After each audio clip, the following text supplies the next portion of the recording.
Hi, Tobin Greenswag again. We're here in the simulation lab at Indiana University Health, Indiana University, and we've been testing, this is Dr. Kapoor, and we've been testing the SplitVent system. Just wanted to give you a couple updates from today. We'll be back tomorrow with further updates, but basically we have two lung simulators that are connected in split fashion to the vent, and then each one has our monitoring software running on it. Again, this is just volume and flow right now.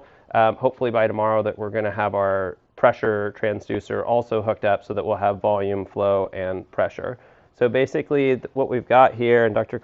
Kapoor will point this out, so we've got our flow transducer with the new clip that's still being worked on to make everything sort of snap together and be easy to use in the hospital. And then the flow restrictor, which we've seen before, that's printed on a different printer, a PolyJet, to get it a little bit more accurate.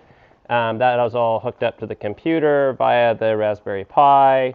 And this is just a test circuit that's down there, which has the flow transducer on it that we're not actually using yet. And then back on the vent, we actually do have PEEP control through the vent.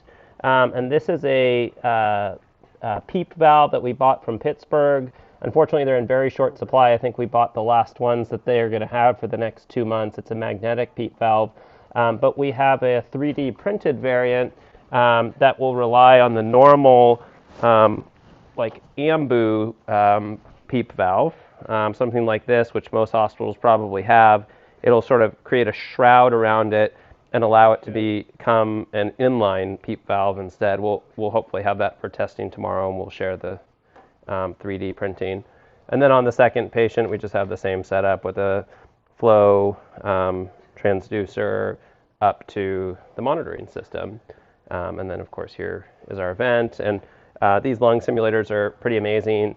They can simulate all kinds of lung pathologies, whether that's ARDS or COPD or whatever it may be.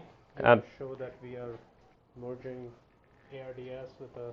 Oh yeah, at the moment, and we'll go through all this probably in a more clinical video tomorrow, but this patient is running at ARDS at a moderate level, so relatively stiff lungs, and then this patient over here is severe COPD, and we've got pretty equal ventilation between the two and a good ability to control what's going on with each one, and we're happy to see that the pressures, volumes, and flows that are monitored by this expensive simulator machine, it's called a ASL 5000, are the same pressures, flows that we're seeing on our system, and hopefully, I'm sorry, not pressures and flows, but volumes and flows, and hopefully when we add our pressure transducer, those will be the same as well.